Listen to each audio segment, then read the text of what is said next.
Hey there, welcome back. Tonight, we were drifting far beyond marble temples and thunderbolts into a time when the world was still new and every mountain, river, and whisper of wind could feel alive. Long before the names of Zeus or Athena were ever spoken, there was wonder, and wonder demanded stories. By watching this video, you'll learn how Greek myths were born from fear and fascination, how they shape daily life, and why their symbols still echo in our dreams thousands of years later. Before we begin, a small note. If you enjoy these calm journeys through history, I upload new videos every day, so consider subscribing and turning on the bell. And tell me, where are you listening from, and what time is it for you right now? I love imagining people drifting off to the same story under different skies. The story of Greek mythology begins not in marble halls, but in the dark earth.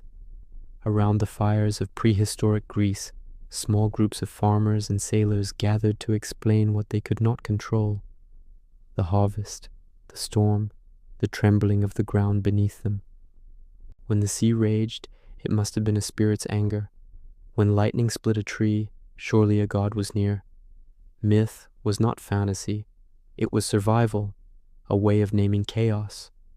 The Aegean world was a land of contrasts. Mountains met the sea within a few miles. Islands floated like stepping stones across a restless blue. To live here was to live close to nature's moods. The earliest myths, whispered in the Bronze Age around 3000 BCE, grew out of that landscape. Every spring, when wildflowers burst through the soil, people saw proof that life could return after death. And so the first divine cycles were imagined: birth, decay, and renewal, written not in scripture, but in seasons. In the ruins of Knossos and Mycenae, archaeologists still find symbols that hint at these early beliefs: double axes, serpents, bulls. To later Greeks, the bull became sacred to Zeus, the serpent to healing gods like Asclepius. But these ideas began long before Olympus. They came from the Minoans and Mycenaeans, cultures whose rituals mixed fear and beauty, sacrifice and music. Their temples were not yet marble. They were caves and hilltops, places where the air was thin and the divine felt close enough to touch. You can almost hear it: the echo of drums, the flicker of torches, the smell of burning olive oil, as worshippers called to unseen powers. They asked for rain, for fertility, for safe voyages across the wine-dark sea.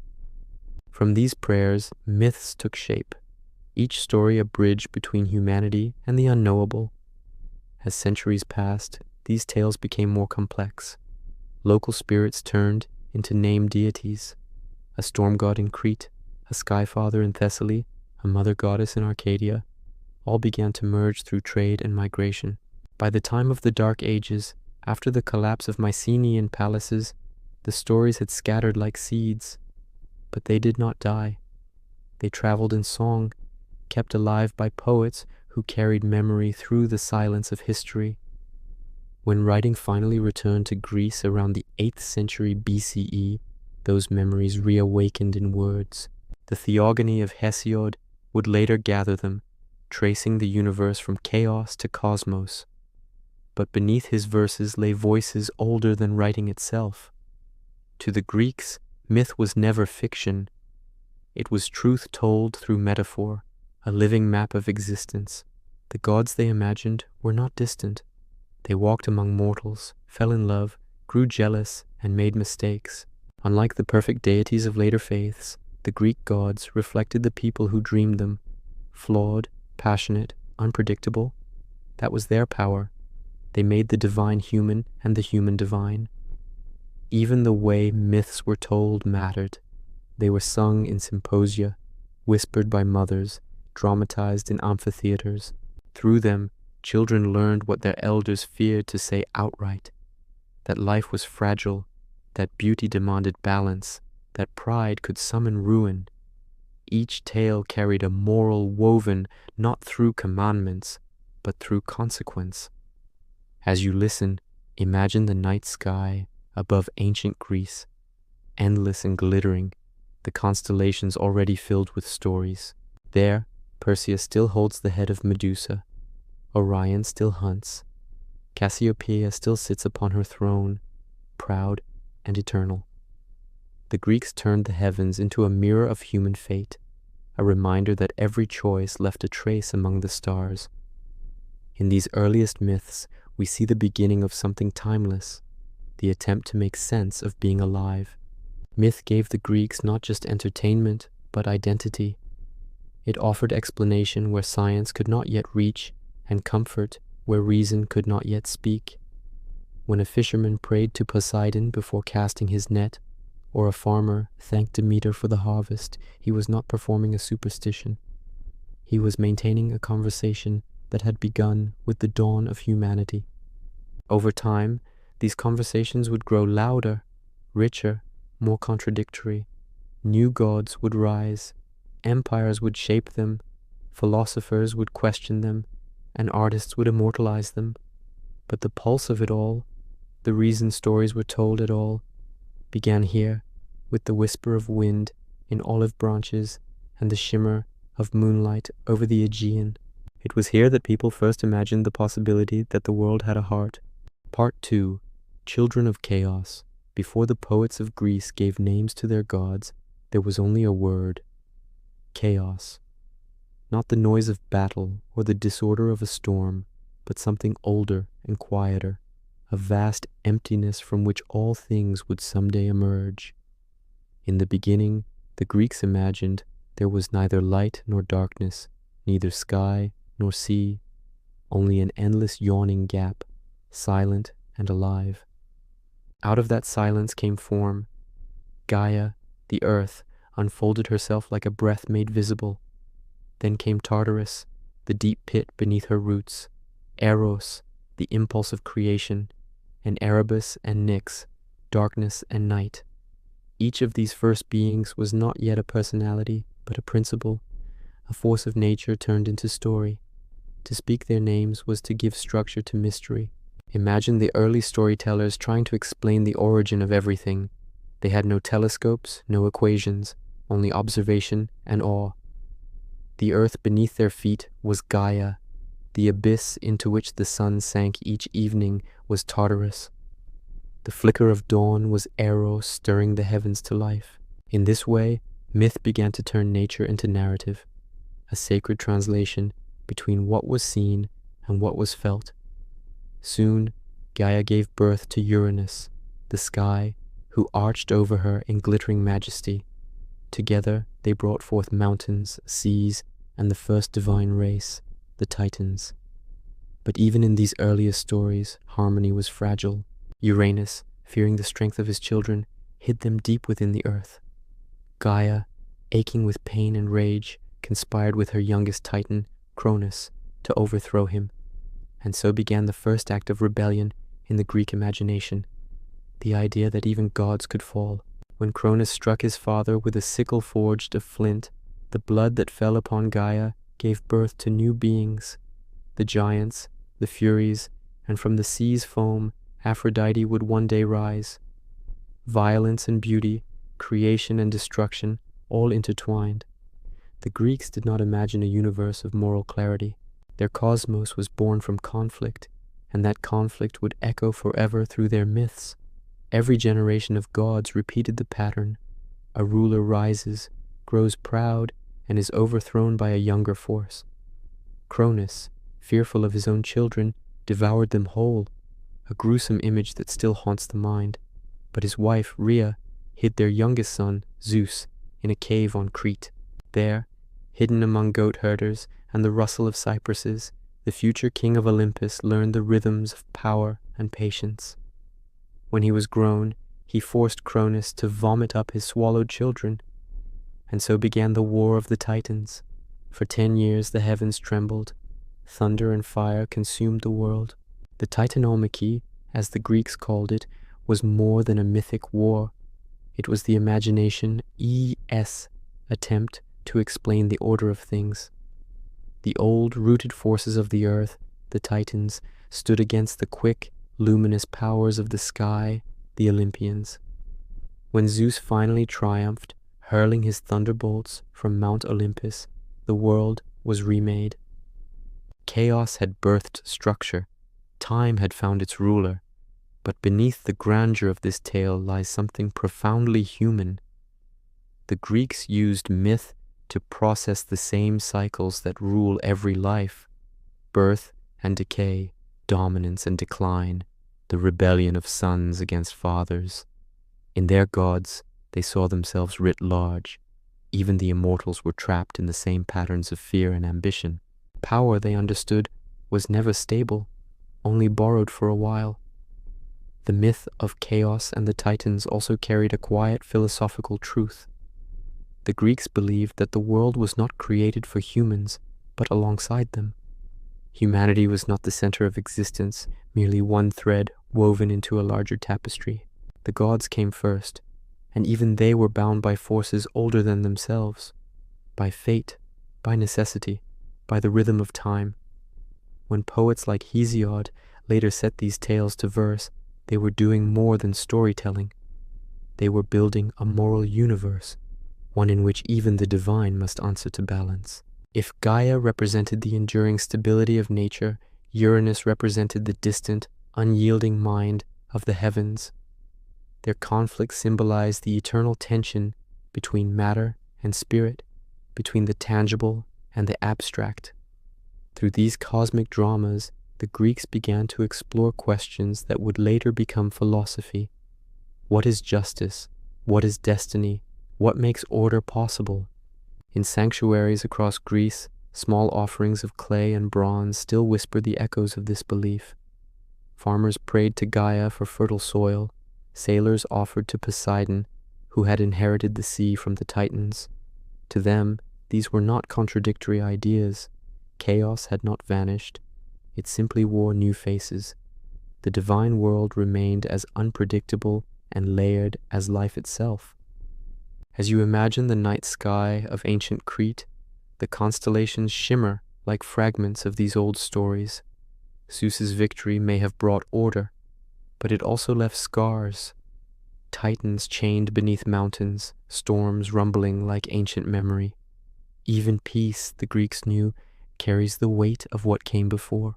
And somewhere in that stillness, the people who told these stories must have sensed that the gods were not only above them, but within them, that the struggle between chaos and order would continue in every human heart. Part 3. The Rise of Olympus. When the smoke of the Titan wars finally cleared, the world was quiet again. The mountains stood like wounded giants, the seas simmered, and the sky seemed newly forged, bright but uneasy. From this stillness rose a new order, a pantheon that would come to define not only the Greek imagination, but the very idea of divine hierarchy in the Western mind. At its peak, Mount Olympus pierced the clouds of northern Greece. A real mountain, yes, but also a symbol. To the Greeks, it was less a place one could climb, and more a threshold between mortality and the eternal. There, among cold winds and perpetual sunlight, the 12 Olympian gods took their thrones: Zeus, Hera, Poseidon, Demeter, Athena, Apollo, Artemis, Ares, Aphrodite, Hephaestus, Hermes, and Hestia. Each ruled not only over nature, but over an aspect of human life, a reflection of the belief that divinity and humanity were forever entwined. Zeus, youngest child of Cronus and Rhea, reigned as the new lord of the heavens. His thunderbolt was more than a weapon. It was a reminder that order must sometimes descend with violence. Yet he was no tyrant in the Titan's mold. He ruled through persuasion, alliance, and occasionally deceit. In him, the Greeks recognized the first model of power tempered by cunning, the same balance they admired in kings and feared in politicians. His siblings ruled the domains that still shape human existence. Poseidon took the seas, restless and unpredictable. Hades claimed the shadowed underworld, where the souls of the dead drifted among fields of asphodel. Demeter governed grain and fertility, the pulse of life itself, and Hera, both wife and sister to Zeus, became guardian of marriage and lineage, a figure both feared and pitied for her endless jealousy. But the Olympians were not paragons of virtue. They were mirrors, beautiful, flawed, and changeable. Athena, born fully grown from her father's head, embodied reason and wisdom. Yet even she could be ruthless, turning Medusa into a monster, or guiding heroes into wars that destroyed cities. Apollo's radiant calm hid a temper capable of plague and vengeance. Ares thrived in the chaos of battle, but lacked discipline. Hermes tricked and traded his way through every boundary, and Aphrodite, the eternal force of desire, could bring joy or ruin with equal ease. Through these gods, the Greeks found a language for every human contradiction. Love and wrath, loyalty and betrayal, ambition and fear, all were divine. The mythic family on Olympus was, in truth, a reflection of the family at every hearth below. When the ancients prayed, they were not asking favors from perfect beings. They were appealing to versions of themselves, magnified by eternity. The stories of Olympus soon filled the Greek world like music carried by wind. Each city honored its own patron: Athena in Athens, Apollo in Delphi, Artemis in Ephesus. Festivals, sacrifices, and games wove the gods into daily life. The Olympic Games themselves, held in Zeus's name, were not merely contests of strength, but acts of devotion, a celebration of the human body as a spark of divine energy. Yet beneath this harmony lurked tension. The gods of Olympus might rule the cosmos, but they could never escape fate. The Moirai, 3 silent weavers, spun, measured, and cut the threads of destiny for mortals and immortals alike. Not even Zeus could command them. The Greeks understood this paradox, that even in victory, power was limited. Even the eternal had boundaries. In art and ritual, this understanding found exquisite form. The temples that began to rise across Greece were not fortresses, but gestures of reverence. Their marble columns framed the sky, as though inviting the divine to dwell among men. Within them, statues of gods were not idols, but presences, serene, almost human, their faces calm yet unknowable. To stand before them was to feel the nearness of something vast and silent. But the Olympians were not content to remain in their mountain halls. They mingled with mortals, loved them, punished them, sometimes even married them. This intimacy blurred the line between myth and memory. Every family could trace a lineage to a god. Every city could claim divine favor. To the Greeks, history itself was a continuation of Olympus. The gods were never gone, merely unseen. As the centuries passed, this vision of divine society began to shape human society. Kings ruled like Zeus, with power balanced by persuasion. Warriors sought Ares' courage and Athena's cunning. Artists invoked Apollo's grace. The Greeks built their ethics not on fear of punishment, but on imitation of the gods, flawed models, yet models nonetheless. Even the quarrels of Olympus served a purpose. When Zeus and Hera clashed, or when Apollo defied his father, these were not just stories, but lessons in the fragility of balance. Too much pride led to downfall, too much passion to destruction. The Greeks had seen their own city-states rise and fall under the same forces. The gods were a rehearsal for history. As night fell over the Aegean, worshippers would leave small offerings, honey, wine, olive oil, and whisper prayers toward the mountains. In their minds, the gods could hear them. In their hearts, they knew those voices were their own, speaking to the parts of themselves that longed for meaning. Olympus was not above them. It was within them, as old as their fears, as bright as their hopes. And so the order of the cosmos settled, not as peace, but as rhythm.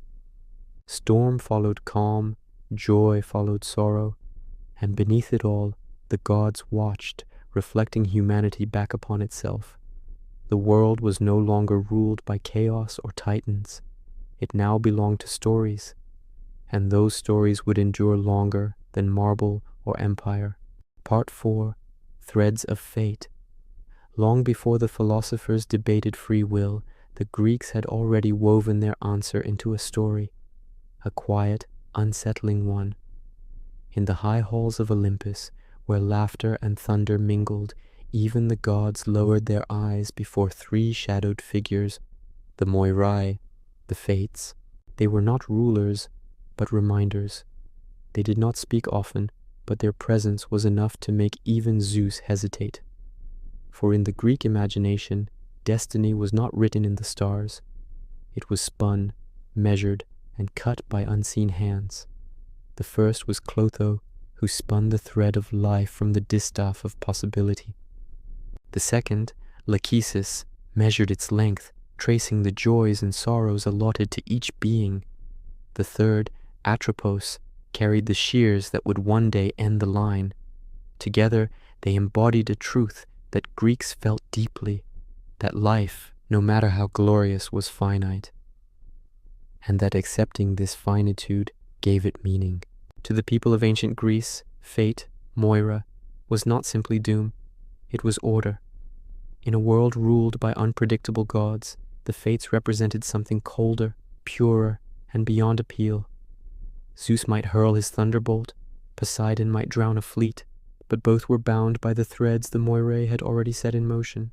The Greeks took comfort in this paradox, that behind every chaos lay a quiet logic, invisible but constant. You can almost picture the scene, a small sanctuary deep in Boeotia, its air heavy with olive smoke. Inside, an old woman weaves beneath the light of an oil lamp, her fingers moving in rhythm with her breath. For those who watched her, she wasn't merely making cloth, she was imitating the universe itself. Each thread on her loom mirrored the unseen weaving of destiny. The idea of fate touched every corner of Greek life. In their tragedies, it was a living force. Oedipus could flee Thebes to avoid his prophecy, yet his very flight fulfilled it. Achilles could choose between a long life in obscurity or a short one bathed in glory, and by choosing the latter, he wove his own name into eternity. These were not just cautionary tales. They were reflections of a people who believed that understanding fate was the highest wisdom. Even the gods' passions could not bend it. Hera's jealousy, Apollo's pride, Aphrodite's whims, all fell within the threads already drawn. The Moirae were impartial, neither cruel nor kind. They did not punish, they simply maintained balance. The Greeks, unlike later cultures, did not see destiny as a moral sentence. Instead, it was part of the same rhythm that governed the tides, the harvest, and the movement of stars. Yet, for all their resignation, the Greeks were not passive before fate. They sought ways to read it, to bargain with it, to glimpse its design. From Delphi's oracle to the murmurs of dreams, they searched for moments when the veil might thin. The Pythia, sitting above the fumes of Apollo's temple, became the voice of that tension, half human, half divine, speaking in riddles that revealed and concealed in equal measure. Her prophecies never lied, but they were never clear either. To hear them was to realize that fate could not be escaped, only understood, and perhaps that was the deeper lesson of the Moirai, that wisdom lay not in defying destiny, but in recognizing the limits of one's own power. The Greeks did not worship submission, they worshipped awareness. The greatest heroes, Odysseus, Heracles, Perseus, did not conquer fate, they met it head-on. Each understood that the thread would one day end, and that what mattered was how one lived within its measure. In the Agora of Athens, philosophers would later translate this old belief into new language. Heraclitus spoke of the logos, the underlying order that binds all opposites. The Stoics, centuries later, would teach that freedom lies in accepting necessity, that one must will what fate has already willed. But long before these doctrines, the Greeks had already whispered the same truth through their myths, that serenity begins with surrender, not defeat. There is something haunting in this vision. Picture the stars over Greece, quiet, eternal, each following its course. Below them, mortals dream, struggle, and fall in love, unaware that their lives trace patterns as ancient as those constellations. The Greeks looked at those patterns and saw not tragedy, but beauty, because only what ends can be truly cherished. When poets like Aeschylus and Sophocles wrote their plays, they were not inventing cruelty. They were mirroring the structure of existence itself. Every hubris, every downfall, every sudden revelation was part of the weave. The audience already knew the ending, and yet they watched, transfixed, not to see what would happen, but how it would unfold. In that how lay the essence of human dignity.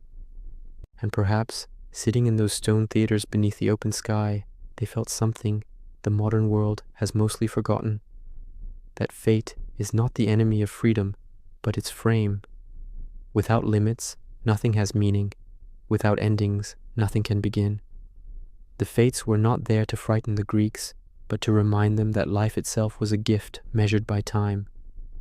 The gods might be immortal, but they envied mortals for precisely this reason, that every heartbeat mattered. And so, in the hush between thunder and silence, the Greeks learned to live like their myths, conscious of the thread, but unafraid to let it shine. Part 5, Fire and the First Rebel. Before mankind knew the warmth of flame, the world was cold and silent. Night stretched unbroken across the hills of Arcadia. The stars gave light, but no comfort. Then one day, or perhaps in a story older than days, a figure stood between gods and mortals, holding something that glowed like dawn. His name was Prometheus, and through him, the Greeks gave voice to one of their deepest questions. What happens when knowledge defies the divine? Prometheus was a Titan, born before the reign of Zeus, but sympathetic to the fragile new race called humans. The myths say he shaped them from clay, kneeling in the dust to give them form. His brother Epimetheus had already given every animal a gift: speed, claws, wings, shells, and by the time he reached man, the box of blessings was empty. Prometheus, unwilling to see his creation defenseless, decided to steal what belonged only to the gods: fire. In Hesiod's telling, the theft was daring and quiet. Prometheus hid the flame inside a hollow fennel stalk and carried it down from Olympus. To the mortals waiting below, the world changed instantly. Fire gave light, warmth, and the ability to craft, to cook food, forge metal, and tell stories into the night. For the Greeks, it symbolized something greater than survival. It was the awakening of the human mind. Fire was not just heat, it was techne, the spark of invention. But every gift in Greek myth carries a cost. Zeus, enraged by this act of rebellion, devised two punishments, one for Prometheus, one for mankind. For the Titan, it was an eternity of torment. Chained to a lonely rock in the Caucasus, his immortal body exposed to the sun and wind. Each day, an eagle would descend to devour his liver. Each night, it would heal, and the cycle would begin again. Yet even in agony, Prometheus defied his captor, for he knew a secret that could topple Zeus, a prophecy of the gods' eventual fall. For humans, the punishment came in a different form. Zeus ordered Hephaestus to sculpt a woman of breathtaking beauty, Pandora. The gods gifted her charm, grace, and curiosity, then placed in her hands a jar sealed with divine warning. When she opened it, out poured all the miseries of existence: pain, greed, deceit, disease. Only hope remained inside, too fragile or too stubborn to escape. Through this story, the Greeks expressed the fragile balance of being human, knowledge and suffering intertwined. To think is to burn, they believed. To create is to risk ruin. Fire, both literal and metaphorical, was the symbol of progress and punishment alike. Prometheus was not merely a mythic rebel. He was the embodiment of humanity, as restless urge to understand, even when understanding hurts. The poet saw him as a hero of intellect, the first scientist and philosopher. To later thinkers, he became a metaphor for art, reason, and defiance. Aeschylus wrote of him chained yet unbroken, loving mankind too much. In that line, the Greeks glimpsed something universal, compassion as a form of rebellion. To care for humanity, even against the will of the gods, was the highest act of courage. Prometheus's story resonated deeply in Greek life because it paralleled their own relationship with the divine. They respected the gods but questioned them. They worshipped yet doubted. Their temples were acts of reverence, but their myths were acts of interpretation. The Greeks never stopped asking why the gods behaved as they did, nor whether those actions were just. Prometheus became the model for this questioning spirit, punished yet unrepentant. In the flicker of every oil lamp and hearth, the Greeks saw echoes of his stolen flame. They used it to light altars, to forge weapons, to bake bread, acts that carried both gratitude and defiance. Fire was sacred, but it was also a reminder that divinity had been breached. Humanity had crossed a boundary and would never return to ignorance. And within this myth lay an ethical reflection that still feels modern. The Greeks understood that knowledge isolates as much as it liberates. Prometheus was immortal, but he suffered endlessly, a figure of intellect cut off from joy. His fire gave humanity the means to build cities and wage wars, to create beauty and destroy it. It was not a moral victory, but a tragic one, a reminder that progress always bears the weight of its consequences. Centuries later, when philosophers in Athens debated the nature of virtue, they would still invoke Prometheus's defiance. Was it right to challenge the order of things? Was curiosity a sin or a sacred duty? For the Greeks, there was no simple answer. They revered Zeus for his justice and Prometheus for his rebellion, because they saw both forces at work within themselves. As night fell over ancient hearths, the people of Greece would sit before the flames, flickering, unpredictable, alive. In each spark they saw the same paradox that had haunted them for centuries, that creation begins with disobedience, that the brightest light comes from stolen fire. And though the eagle still circled above his lonely rock, Prometheus remained unbroken, the first teacher of humankind, punished for making them more like gods. Part 6. Loves and Rages of the Gods. The Greeks did not imagine their gods as distant figures sitting above clouds, watching silently. They gave them hearts that beat, tempers that flared, and desires that consumed. On Olympus, divinity was not perfection, it was intensity. Every feeling that stirred the human soul lived there, magnified and eternal. Love, jealousy, pride, and vengeance, all burned in the hearts of gods who ruled the world yet could not rule themselves. Zeus, the thunderer, was both king and transgressor. His rule brought order to the cosmos, but his passions brought chaos to his household. The myths tell of his countless lovers, mortal and divine, and of Hera's enduring rage. From these divine quarrels sprang heroes, monsters, and destinies that would shape the mortal world. Each story was a mirror, showing how even in heaven, power and emotion were tangled beyond repair. When Zeus fell in love, the world trembled. To possess his beloved, he might take any form, a shower of gold to reach Danae, a swan to seduce Leda, a bull to carry Europa across the sea. Each transformation blurred the line between beauty and violation. For the Greeks, these tales were not mere gossip about the gods. They were reflections of the dangerous, transformative nature of desire itself. Love was divine precisely because it defied control. And always in the background stood Hera. She was the goddess of marriage, yet her life was a long study in betrayal. Her vengeance was not simply spite. It was the rage of loyalty betrayed, the embodiment of wounded dignity. In myths, She pursued her husband's lovers and cursed their children, but behind that cruelty was sorrow. To the Greeks, Hera was not a villain. She was the cost of devotion in a world where fidelity was impossible, even for gods. If Zeus and Hera represented the tension between power and loyalty, Aphrodite embodied love's softer, yet equally dangerous force.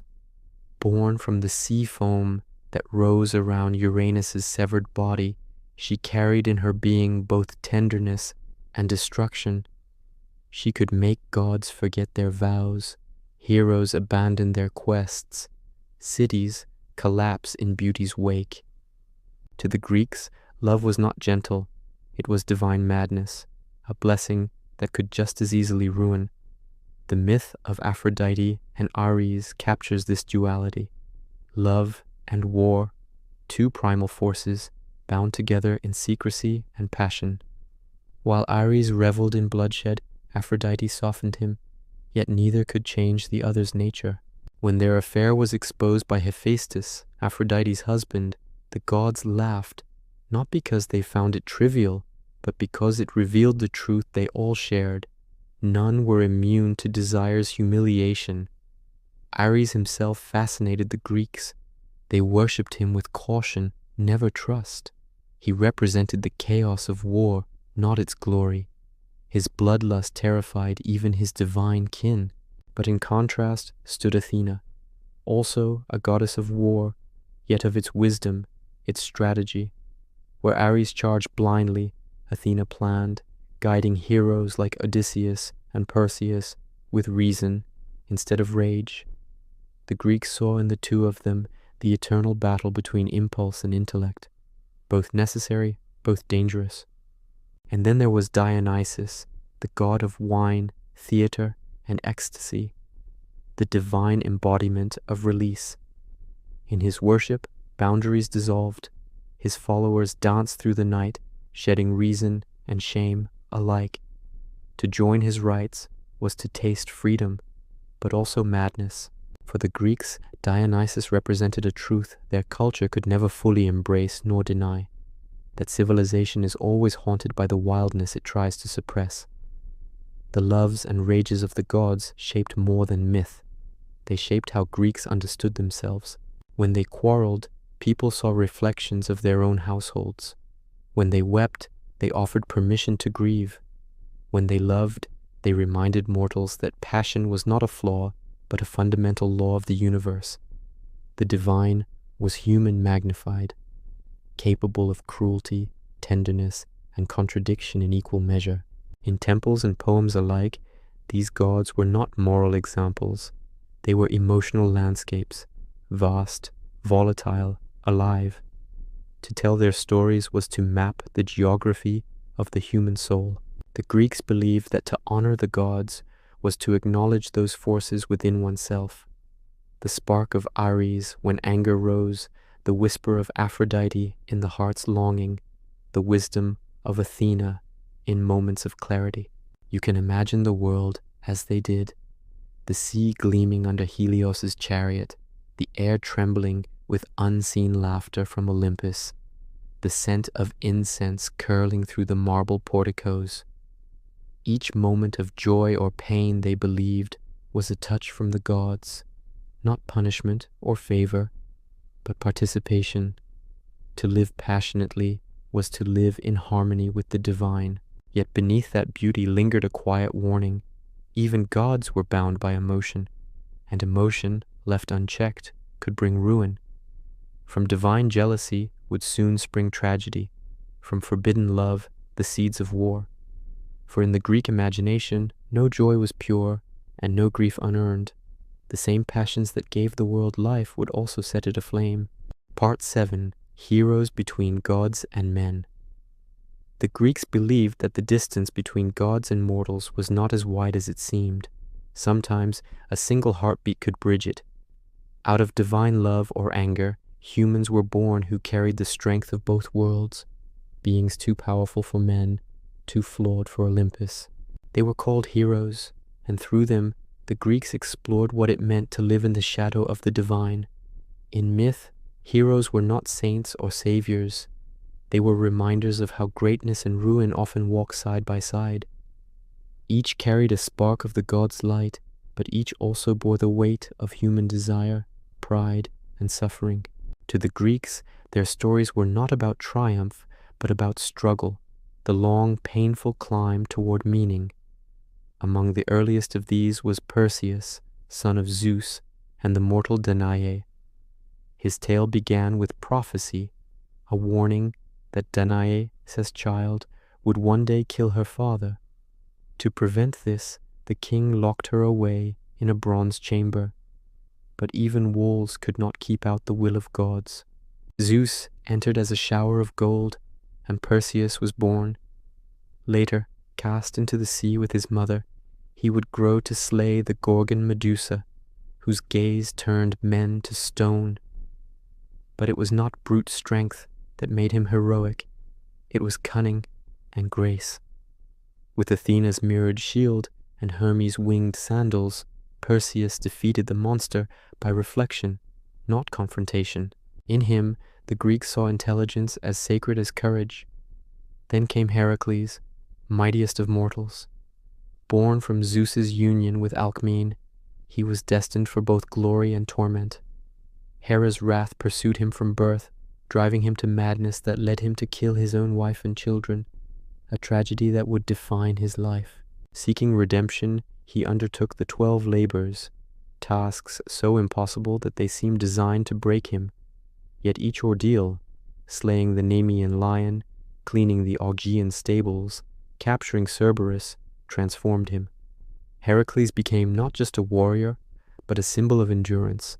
The Greeks loved him because he suffered, not despite it. Through him, they expressed their deepest belief that pain, endured with dignity, could lead to immortality. Theseus, the hero of Athens, represented another ideal, the union of intellect and order. Where Heracles embodied raw strength, Theseus embodied civilization. His slaying of the Minotaur, half man, half beast, inside the twisting labyrinth of Crete was not just a victory over a monster, it was a triumph of reason over chaos. With Ariadne's thread guiding his way, Theseus proved that courage without wisdom was only half a virtue. In his story, Athenians saw themselves, a people who prized balance, thought, and the quiet discipline of the mind. And then there was Jason, captain of the Argo, who gathered the first band of heroes, the Argonauts, to seek the Golden Fleece. His journey was one of camaraderie and deception, aided and doomed by the sorceress Medea. Through Jason's failures, the Greeks explored another truth, that heroism is not guaranteed by divine favor. The gods might assist, but they also abandoned. The measure of a hero lay not in victory, but in how he faced betrayal. Yet perhaps no hero captured the Greek soul like Odysseus. Cunning, weary, endlessly resourceful, he was the mortal most beloved by Athena. His story, the Odyssey, is not one of conquest, but of return, the long journey home through temptation, loss, and memory. Odysseus's triumph was not slaying monsters or kings, but finding his way back to humanity. He stood as proof that intelligence and endurance could outlast brute power, that patience was its own form of strength. In all these figures, the Greeks saw reflections of themselves. The heroes were mortals who reached beyond their station, who defied the limits of human life to touch the divine, and in doing so, suffered the divine's punishment. Hubris, that fatal pride, always waited at the edge of greatness. Heracles' rage, Theseus' arrogance, Achilles' wrath, each showed how the same fire that elevates can destroy. But their stories also carried comfort. Through them, the Greeks learned that to strive, even knowing failure awaits, is to live nobly. The gods may command, but only mortals can struggle. And in that struggle lies meaning. The heroes' victories were temporary, but their names endured, sung by poets, carved into temple stones, whispered in prayers before battle. Immortality, for the Greeks, was not freedom from death, but memory. At every festival, in every tale retold by lamplight, the heroes lived again. Children listened and dreamed of impossible deeds, knowing that the same blood, frail and restless, ran in their veins. When they gazed upon the stars, they saw the constellations that bore those heroes' names: Perseus, Hercules, Orion. The sky itself became a map of their stories, proof that human striving could touch eternity. And so, between gods and men, there stretched a fragile bridge, built of courage, curiosity, and grief. The heroes walked it first, and every generation after them would follow, trying to balance what it means to be both mortal and divine. Their journeys did not end in triumph. They ended where all Greek stories do, in reflection. For the true purpose of heroism was not to conquer monsters, but to understand what it costs to be alive. Part 8. Odyssey of the Human Soul. When the Greeks dreamed of journeys, they did not imagine roads or maps. They imagined seas, endless, shimmering, unpredictable. The world itself seemed to float between calm and chaos, and no tale captured that fragile balance better than the Odyssey. In it, one man's voyage home became a mirror for every human heart that has ever drifted between longing and loss. Odysseus, king of Ithaca, was unlike other heroes. He was not the strongest nor the purest, but the most human, clever, curious, and endlessly conflicted. His story began where most others ended, after the fall of Troy, when glory faded and the long shadow of home began to call. The gods had granted him victory, but they would not grant him peace. And so began a journey, not just across the sea, but through the depths of the human spirit. Each island he visited was more than a place. It was a test of the soul. When he faced the lotus eaters, he learned how easy it is to forget one's purpose in the comfort of pleasure. When he blinded the Cyclops, he tasted the cost of pride. When he lingered in the arms of Calypso, he felt the ache of immortality, the loneliness of endless life without belonging. The Odyssey was not about monsters, but about temptations, the 1,000 ways a person can lose themselves on the road back to who they were. Through Odysseus, the Greeks explored what it meant to endure. His trials were not punishments, but lessons. Each storm, each delay, each betrayal stripped away illusion. When he finally reached Ithaca, he was no longer the young king who left. He was a man tempered by sorrow, wiser and quieter, proof that the greatest victories are not won in war, but in returning, changed, to the place you began. The story's beauty lies in its rhythm, a wandering that feels both circular and endless. Like the tides of the Aegean, it rises and falls, drawing listeners into a trance. To the Greeks, the Odyssey was more than a poem. It was a way of understanding life itself. Every person, they believed, carries a bit of Odysseus within, a restless spirit navigating between gods and mortality, between ambition and home. The gods who guided and hindered him, Athena, Poseidon, Hermes, were not distant forces, but reflections of inner struggle. Athena's wisdom spoke to reason and patience, Poseidon's wrath to pride and impulse. Each divine encounter revealed the truth that the gods lived not only in the sky, but inside every human decision. The Odyssey taught that fate may set the wind, but character determines the course. In the evenings of ancient Greece, bards would recite Homer's verses by firelight, their voices steady as the waves. Listeners closed their eyes and drifted with Odysseus through storms and siren songs, feeling the same yearning for safety, the same fear of losing oneself. The sea to them was not just geography, it was consciousness. Every sailor setting out from the harbors of Corinth or Rhodes felt the weight of that myth in their bones, and yet the Odyssey is also filled with tenderness. It honors the small, ordinary moments that make existence sacred, the scent of olive wood in a hearth, the feel of a hand once thought lost, the sound of a voice after years of silence. When Odysseus at last embraced Penelope, It was not triumph, but recognition. They had both endured the passage of time, she through patience, he through chaos. Their reunion was the quiet promise that love, though tested, can outlast gods and war alike. The Greeks found in this ending a kind of holiness.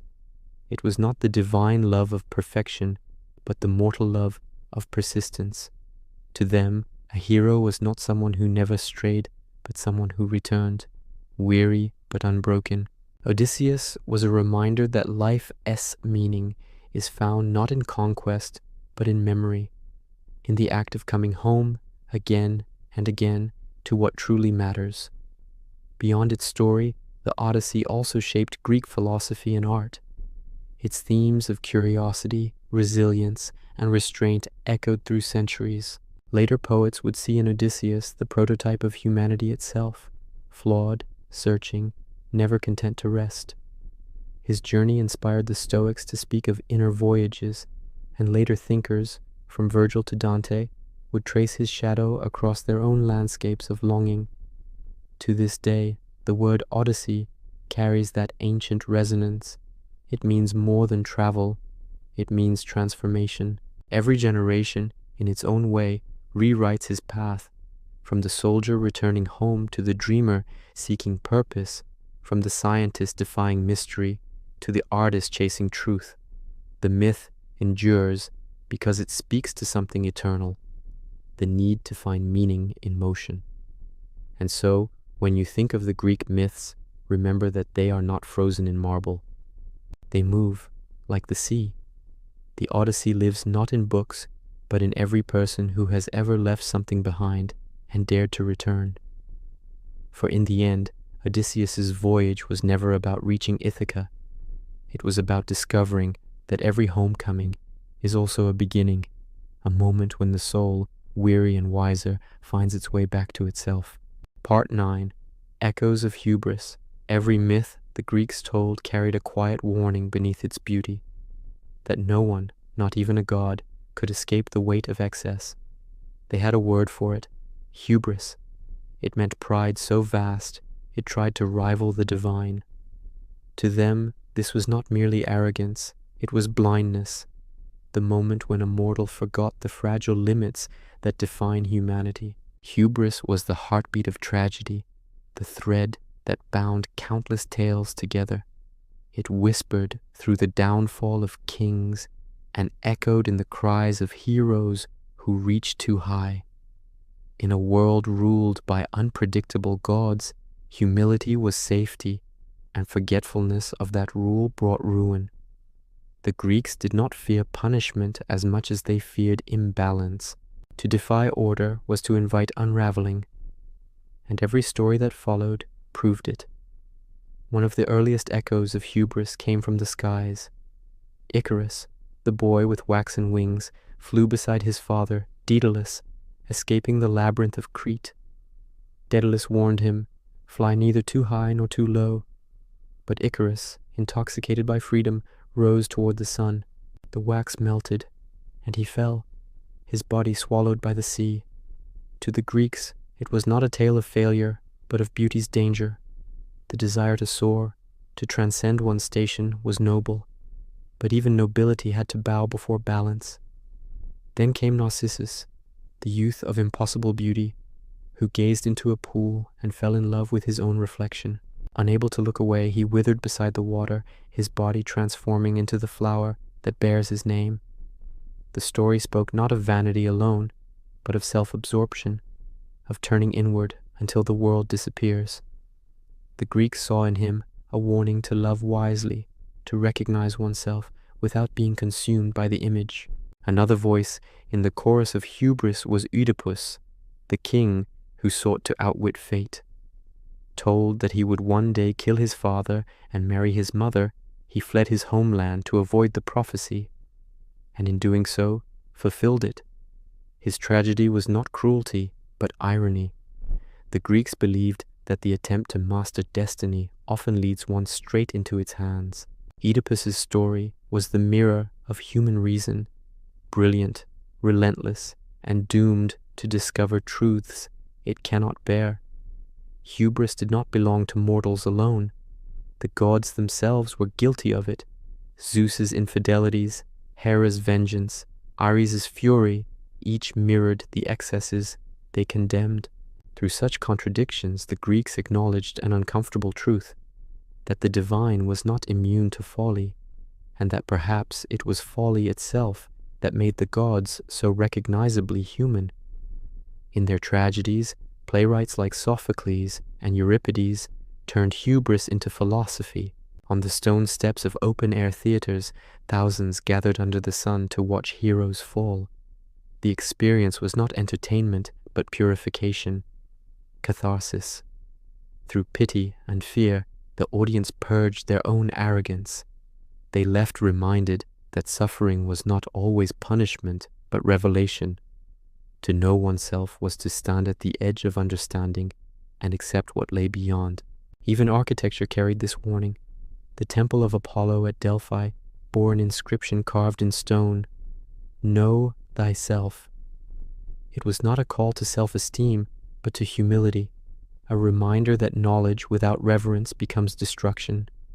The Greeks believed that to forget one's limits was to forget one's place in the cosmos, to disturb the harmony that kept the world in balance. And yet, hubris was also the seed of progress. Without it, Prometheus would not have stolen fire. Odysseus would not have defied the gods. Philosophers would not have questioned the heavens.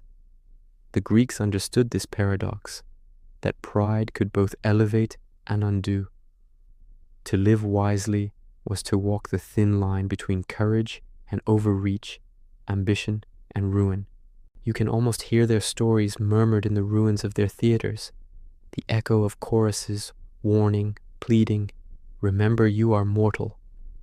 Every tragedy ended the same way, not with redemption, but with clarity. The hero, blinded by pride, would finally see the truth, often too late. And in that moment, the audience learned what the gods already knew, that suffering reveals what pride conceals. The lesson of hubris outlived Greece itself. It survived in Rome's emperors, in Renaissance kings, in every age that mistook power for permanence. Even today, the myth of Icarus hangs like a mirror over invention and ambition. We still build wings of wax, our technologies, our empires, our certainties, and still fly too close to the sun, believing this time the laws will bend. But the Greeks would remind us, the fall is not the end. Icarus's wings melted, but his dream did not. Narcissus perished, but from his death bloomed beauty. Oedipus was destroyed, yet his story gave generations wisdom. The Greeks saw in tragedy not despair, but understanding, that the path to truth is always lit by the fire of our own mistakes. To live, they believed, was to risk hubris. To learn was to accept the fall. And perhaps that is why their myths endure, because in every age, humanity still walks the same fragile line between aspiration and humility, still hearing, in the back of its mind, the echo of wings in the sun. Part 10. Women of Fire and Silence. In the myths of Greece, men often carried swords, crowns, or divine favor, but women carried something older and heavier, the burden of consequence. They were the weavers of destiny, the bearers of curses, the embodiment of beauty and sorrow. The Greeks revered them and feared them in equal measure, for in their stories, women were not merely victims or lovers. They were mirrors through which the fragility of power was revealed. To understand the heart of Greek myth, you must listen to the voices of its women, soft, fierce, tragic, and eternal. Their names linger like echoes across time. Pandora, Medea, Helen, Antigone. Each stood at the crossroads between obedience and defiance, silence and fire. The first among them, Pandora, was crafted not from love, but from vengeance. After Prometheus stole fire for humankind, Zeus commanded Hephaestus to sculpt the first woman from clay. The gods adorned her with beauty, charm, and curiosity, gifts that concealed a trap. In her hands they placed a sealed jar, warning her never to open it. But curiosity is as ancient as creation itself. When Pandora lifted the lid, the world exhaled every sorrow it had been spared: disease, envy, hunger, and despair. Only hope remained trapped inside, too fragile or too resilient to escape. To later ages, Pandora became the symbol of blame, the one who unleashed suffering upon the world. But beneath that tale lies something subtler. She is also the first seeker of knowledge, punished for curiosity the same way Prometheus was. In her, the Greeks projected both fear and admiration for the power of the unknown. She was not simply the cause of evil. She was the beginning of choice. Centuries later, another woman would take that defiance to a darker place. Medea, princess of Colchis, sorceress, and granddaughter of the sun, abandoned her home for love of Jason, helping him win the Golden Fleece. Her loyalty was absolute, until Jason betrayed her. In the fury that followed, she became one of the most haunting figures in literature. Betrayed by the man she had saved, Medea exacted revenge not only on him, but on her own children, denying him legacy and peace. To the Greeks, Medea's horror was not madness but revelation, proof that passion, when betrayed, could turn divine.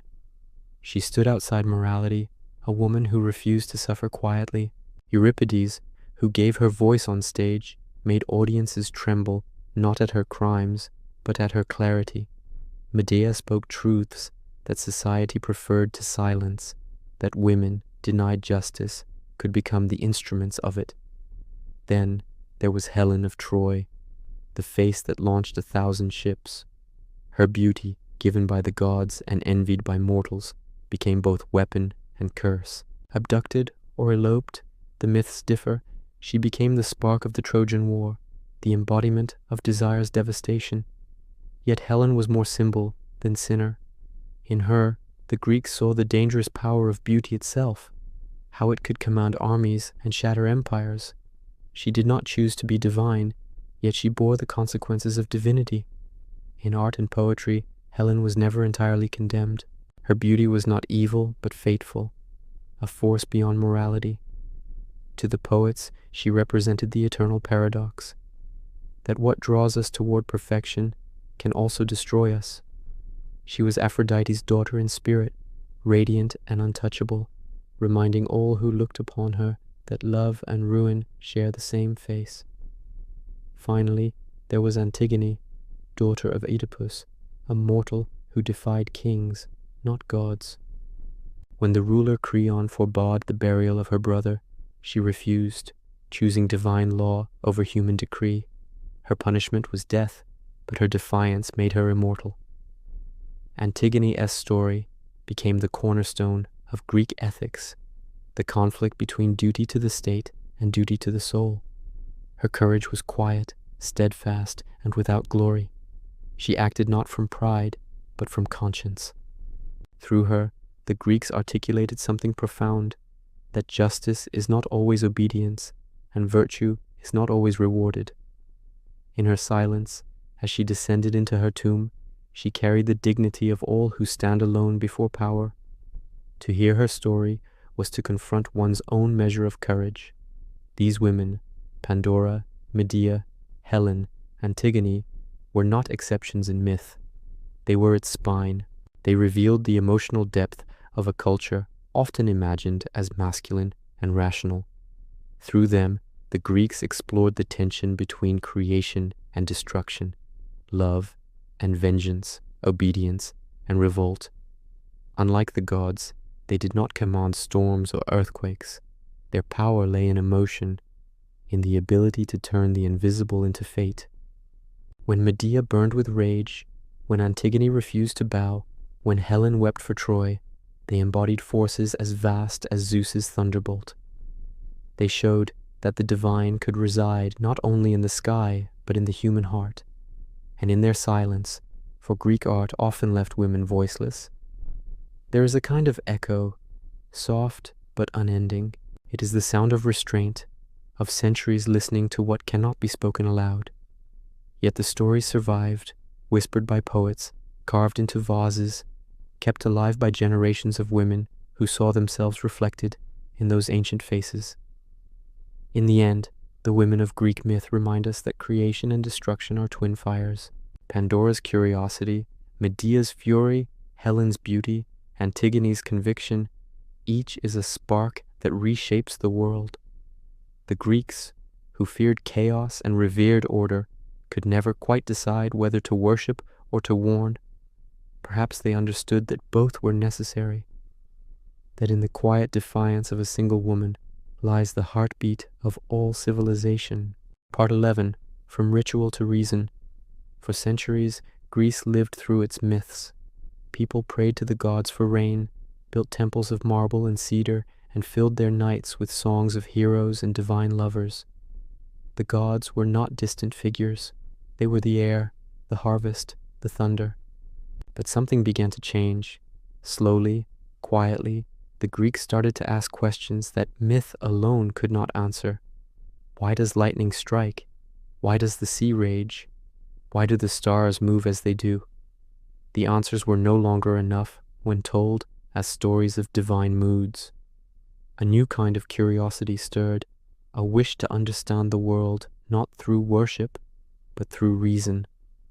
This shift did not happen in rebellion, but in evolution. Myth had given the Greeks a language for awe. Philosophy would give them a language for truth. From ritual to reason, from divine story to rational order, the transformation reshaped civilization. In the early days, religion and philosophy were one. To ask about the origin of the world was still to ask about the gods. But the first thinkers, men like Thales, Anaximander, and Heraclitus, began to peel away the divine veneer. Thales looked at the sea and declared that all things were made of water. Anaximander imagined an unseen substance, the apeiron, the infinite, that gave birth to all matter. Heraclitus listened to the crackle of fire and found in it a symbol for the eternal change that governed existence. They were not heretics, they were heirs. The myths had taught them that the universe was born from chaos, shaped by conflict and sustained by balance. The philosophers simply translated those old symbols into the language of observation. Zeus's thunder became electricity. Apollo's order became mathematics. The harmony of the muses became music theory. The Greeks did not destroy their myths. They refined them. Each god became an idea. Athena was wisdom, Dionysus emotion, Apollo reason, Demeter renewal. Through these transformations, religion turned into psychology, and ritual became reflection. The same temples that once echoed with sacrifice now echoed with questions. In the 6th century BCE, the oracles still spoke, but new voices were rising in the agora, the market square where citizens gathered to trade goods and ideas. There, Pythagoras spoke of numbers as sacred patterns, the building blocks of all creation. Parmenides insisted that change was illusion, that beneath the world's shifting surface lay eternal unity. And Democritus dreamed of atoms, tiny, invisible worlds within worlds, centuries before science would prove him right. Through these men, myth transformed into logic. The Greeks began to believe that the world could be understood not just through faith, but through study. Yet even as they reasoned, they never lost their sense of wonder. To them, the universe was not a mechanism. It was a living mystery, ordered but still divine. This blending of reverence and inquiry gave birth to something unique. Philosophy, the love of wisdom. It was the child of both priest and poet, nurtured by curiosity and humility alike. To be a philosopher in ancient Greece was to honor the gods by understanding their creation, not merely by fearing it. As this new spirit spread, Athens became its brightest flame. The city's temples still glowed with offerings, but its citizens also debated virtue, justice, and truth. Socrates wandered the streets, asking questions that unstitched certainty. What is good? What is courage? What is the soul? To him, Wisdom began with admitting ignorance, a sentiment that would have pleased the oracle of Delphi, whose message to humankind had always been, "Know thyself." When Socrates died, condemned for questioning the city's gods, his death marked both an end and a beginning. His student Plato preserved his words, building an invisible temple, not of marble, but of thought. And Aristotle, Plato's pupil, would later take those ideas and ground them in the physical world, turning philosophy into science. Yet even in this age of intellect, the old myths never vanished. They lingered in plays, in poetry, in the stars. The Greeks did not see reason and myth as enemies, but as companions. Myth explained why the world inspired awe. Reason explained how it endured. Between them, they created a harmony still unmatched. You can almost picture the scene: a twilight symposium in Athens, wine glimmering in bronze cups, lamps flickering over scrolls. Outside, the Acropolis glows in the night, a mountain of stone dedicated to Athena, goddess of wisdom. Inside, her worshippers debate the meaning of truth. The air hums with ideas and incense, as if the old gods themselves have joined the conversation. That was Greece's greatest gift, the ability to believe and to question at once. From the myths of creation to the logic of Aristotle, from prayer to proof, the journey from ritual to reason did not erase the divine, it made it deeper. For the Greeks, to understand the world was not to strip it of meaning, but to love it more profoundly.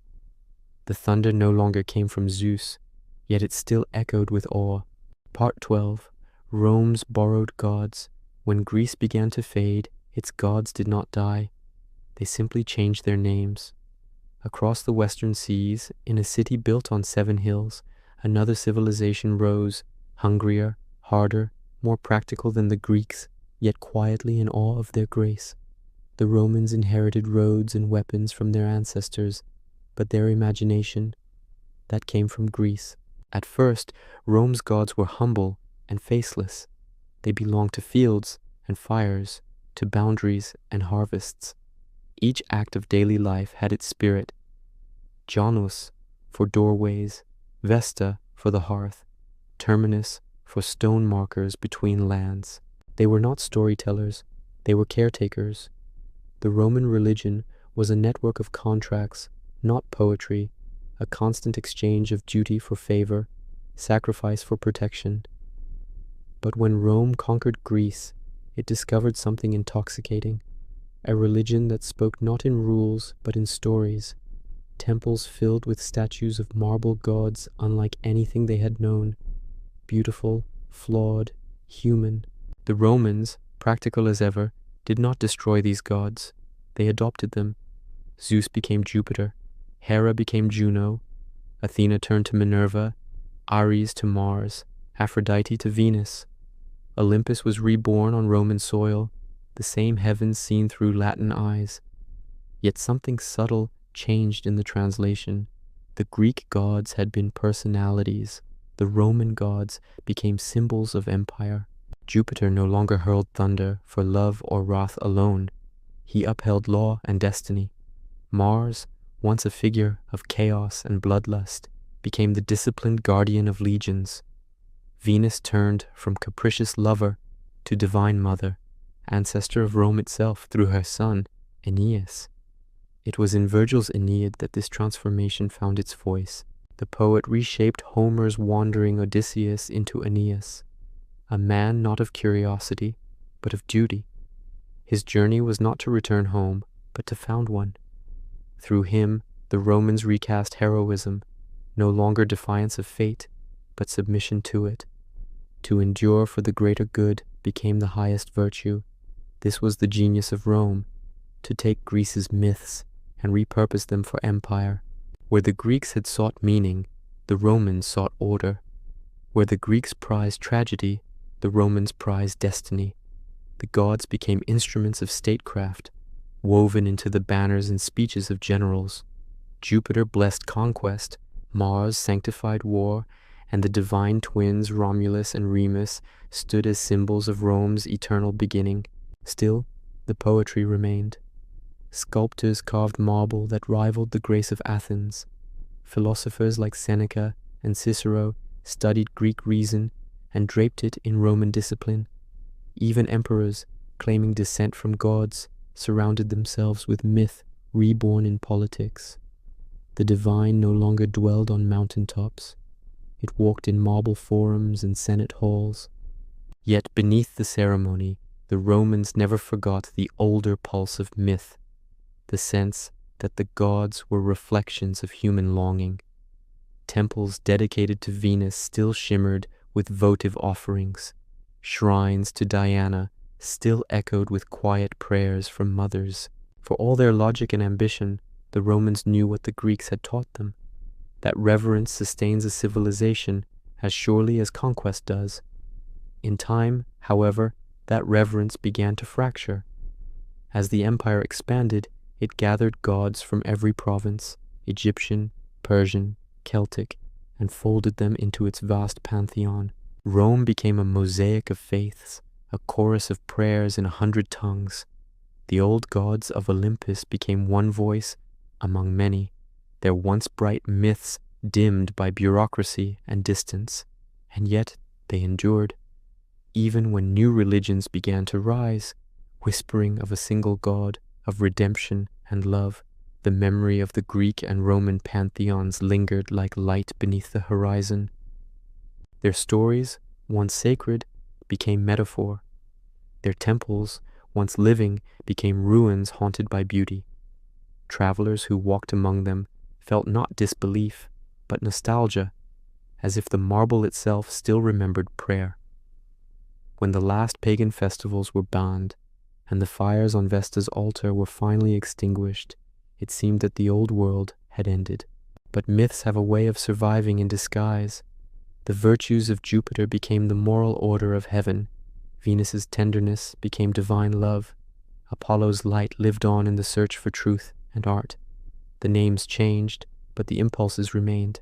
You can still see them in Rome today, in the columns that refuse to crumble, in the Latin words that still name the planets, in the rhythm of stories that never truly left us. The Romans may have borrowed their gods, but in doing so, they ensured their immortality. For as long as people tell stories of love and ambition, war and wisdom, the gods of Greece and Rome will walk beside them, not as rulers, but as memories. Part 13. Renaissance of the Divine. For nearly 1,000 years after the fall of Rome, the gods of Greece slept beneath the dust of forgotten temples. Their marble faces lay buried under churches and palaces, their names whispered only in the margins of old manuscripts. Europe had turned its gaze heavenward to a single god, and the laughter of Olympus was silenced. But dreams have long memories, and in the 15th century, as cities like Florence, Venice, and Rome bloomed with art and learning, something stirred beneath the surface of faith. Painters, poets, and scholars began to look backward, not in rebellion, but in remembrance. They opened crumbling scrolls and found there not devils or demons, but beauty, stories of gods who walked among mortals, of wisdom born from myth. This awakening became known as the Renaissance, the rebirth, and among the many things it resurrected, none glowed brighter than the divine imagination of Greece. In Florence, under the patronage of the Medici, artists turned marble and pigment into prayer. Botticelli painted the birth of Venus, a vision of love emerging from sea foam, not as sin, but as grace. The goddess, once feared for her power to destroy kingdoms, now symbolized the pure beauty of creation itself. Her gaze was serene, her pose timeless, her nudity sanctified, not by modesty, but by light. Through her, humanity rediscovered that beauty could be sacred again. Michelangelo, carving in the cold silence of his workshop, found in the old myths the anatomy of perfection. His David, though biblical, carried the proportions of Apollo. His Sistine Chapel, painted with the vigor of Zeus's lightning, bridged heaven and earth in color and muscle. To Michelangelo, divine form was not above humanity, it was humanity perfected. Poets and thinkers followed. Marsilio Ficino, translating Plato, spoke of divine love not as lust, but as a ladder to truth. Pico della Mirandola wrote of human potential as infinite, echoing the old Greek belief that mortals could reach the realm of gods through knowledge and beauty. Even Leonardo da Vinci, sketching the flight of birds and the mechanics of light, carried within him the spirit of Prometheus, stealing fire not from Olympus, but from nature itself. In these men and women, the Renaissance reawakened the divine not as a religion, but as an idea, that humanity could reflect the gods through art, reason, and imagination. Where the Middle Ages had preached humility before the Creator, the Renaissance whispered confidence in creation. Every brushstroke, every verse, every marble curve became an act of homage to the perfection once dreamed by Greece. But this revival was not without its tension. The Church, powerful and watchful, both embraced and feared the return of pagan imagery. Saints began to resemble classical heroes. Angels borrowed the faces of nymphs. Christian and pagan blended until they became indistinguishable. Venus became Mary's distant echo, and Apollo's sun became Christ's light. The Renaissance did not resurrect Olympus so much as weave it into the tapestry of faith. And through this weaving, the ancient gods found new life. They became symbols of humanism, the belief that the divine resides not in distant heavens, but in the mind and heart of man. To study anatomy was to honor the Creator's design. To carve marble was to glimpse eternity. The old myths, once whispered by poets on Aegean shores, now spoke through frescoes and sonnets, their language reborn in the rhythm of Italian verse. Imagine Florence at twilight, domes glowing in the evening light, church bells mingling with the clatter of workshops, apprentices grinding pigment from lapis and gold. In the courtyards, philosophers read Plato aloud, their voices echoing off stone. Above them, statues of Venus, Apollo, and Hermes gleam, no longer idols, but ideals. The gods had returned, not as beings to be worshipped, but as visions to aspire to. And yet, for all its brilliance, the Renaissance was also a confession that humanity could not live without myth. The Greeks had understood that stories were not ornaments to reason, but its foundation. Without them, knowledge grows cold. The Renaissance rediscovered that truth, that to create beauty is to commune with the divine. By the 16th century, the gods of Greece and Rome had become immortal once more, not through temples or prayers, but through art. Their faces adorned cathedrals, their stories filled libraries, their symbols marked the rebirth of curiosity. They no longer ruled the world, but they ruled the imagination. Even today, their presence lingers. Every painting of a goddess, every statue of idealized grace, every phrase that speaks of fate or hubris, all are echoes of that moment when humanity dared to remember what it once believed, that the divine and the human are not enemies, but reflections of each other. The Renaissance gave the gods their afterlife, and in doing so, gave humanity back its dream. Part 14. Psychology of Olympus. By the time the modern world began to stir, its machines turning, its empires rising, the gods had long since vanished from the mountain tops. Yet they had not disappeared. They had moved inward, into the human mind. The ancient myths, once carved in marble and sung in temples, now became metaphors whispered in the language of psychology, art, and philosophy. Olympus had fallen silent in the sky, but it had been rebuilt inside the soul. The first to see this truth clearly was Sigmund Freud. To him, myths were not forgotten tales, but the dreams of civilization. When he wrote of Oedipus, he saw not a cursed king, but the universal drama of desire and repression, of love tangled with guilt. The story that once warned against defying prophecy now revealed the workings of the unconscious, the child's longing, the parent's shadow, the buried emotion that shapes a life. For Freud, the Greeks had already mapped the terrain of the human psyche. They had simply done so in poetry instead of science. After Freud came Carl Jung, who looked deeper still. He saw in the gods and heroes of Greece the symbols of the archetypes, timeless patterns that live within every person. Athena, he said, was the wisdom of the mind, Dionysus, the ecstatic heart, Hermes, the messenger between conscious and unconscious worlds, Zeus's authority, Hera's jealousy, Aphrodite's charm, Hades' silence, all were energies within the human condition. To Jung, myth was not superstition, but truth in symbolic form. The gods, he wrote, have become diseases, meaning they now manifest as emotions and instincts rather than deities. Through their work, the old pantheon was reborn as psychology. Prometheus's fire became the light of reason, Pandora's jar, the exploration of forbidden thoughts, Narcissus, the study of self-absorption. Even hubris, that tragic overreach of the Greeks, found new expression as the ego's defiance of the unconscious. In every neurosis, every dream, the ancient world whispered again. But this inward turn was not confined to science. Artists and poets of the modern age rediscovered Olympus in their own way. James Joyce built Ulysses upon the bones of Homer's Odyssey, turning Odysseus into an ordinary man wandering the streets of Dublin, a reminder that the hero's journey was never about distance, but about depth. T.S. Eliot, haunted by the fragmentation of modern life, wove Greek allusions through his verses like lost prayers to meaning.